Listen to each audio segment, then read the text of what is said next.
एक समय सर्व प्राणियों के हितार्थ परम पावन भागीरथी के तट पर ऋषि समाज द्वारा विशाल गोष्ठी का आयोजन किया गया। इस सभा में व्यास जी के परम शिष्य पुराण वेत्ता सूत जी महाराज हरि कीर्तन करते हुए पधारे। सूत जी को आता हुआ देखकर शौनकादि 88 ऋषि मुनियों ने खड़े होकर दंडवत प्रणाम किया।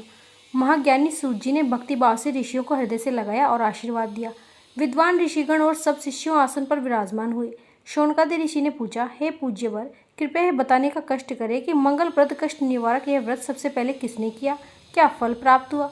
सूत जी बोले, आप सभी शिव के परम भक्त हैं। आप भक्ति को देखकर सभी व्रती मनुष्यों की कथा कहता हूँ, ध्यान से सुनो। एक गांव में अति दीन ब्राह्मण निवास करता। उसकी साध्वी स्त्री प्रदोष व्रत करती। उसे एक पुत्र रत्ना। एक समय की बात है, वह पुत्र गंगा स्नान करने के लिए गया। दुर्भाग्यवश मार्ग में चोरों ने उसे घेर लिया। ये कहने लगे कि तुम्हें ही मारेंगे, तुम अपने पिता के गुप्त धन के बारे में बताओ। बालक दीन भाव से कहने लगा, बंधुओं, हम अत्यंत दुखी दीन हैं, हमारे पास धन कहाँ। तब चोरों ने कहा, तेरी इस पोटली में क्या। बालक ने निसंकोच कहा कि मेरी माँ ने मेरे लिए रोटियां दी हैं।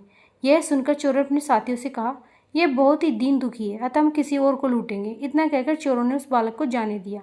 बालक वहां से चलते हुए एक नगर पहुंचा। नगर के पास एक बरगद का पेड़ था। वह बालक उसी बरगद की वृक्ष की छांव में सो गया। उसी समय उस नगर के सिपाही चोरों को खोजते हुए बरगद के वृक्ष के पास पहुंचे और बालक को चोर समझकर बंदी बनाकर राजा के पास ले गए। राजा के कारावास में बंद कर दिया। ब्राह्मणी का लड़का जब घर नहीं लौटा तो उसने भगवान शंकर से मन में प्रार्थना की और उस राजा ने स्वप्न में आदेश दिया और शिवजी ने बोला कि वह बालक चोर नहीं, उसे प्रातःकाल छोड़ दो, अन्यथा उसका सारा राजा वैभव सब नष्ट कर दूंगा।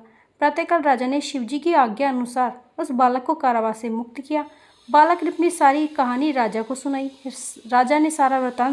राजा ने अपने सिपाहियों को आदेश देकर उस बालक को घर भेजा और उसके माता पिता को राज दरबार में बुलाया और कहा कि आप भयभीत न हो, आपका बालक निर्दोष है। राजा ने ब्राह्मण को 5 गांव दान में दे दिए, जिससे कि वे सुखपूर्वक जीवन व्यतीत कर सकें। भगवान शिव की कृपा से ब्राह्मण परिवार आनंद से रहने लगा। अतः जो भी मनुष्य रवि प्रदोष व्रत करता है वह प्रसन्न व निरोग होकर अपना पूर्ण जीवन व्यतीत करता है। बोलिए हर हर महादेव।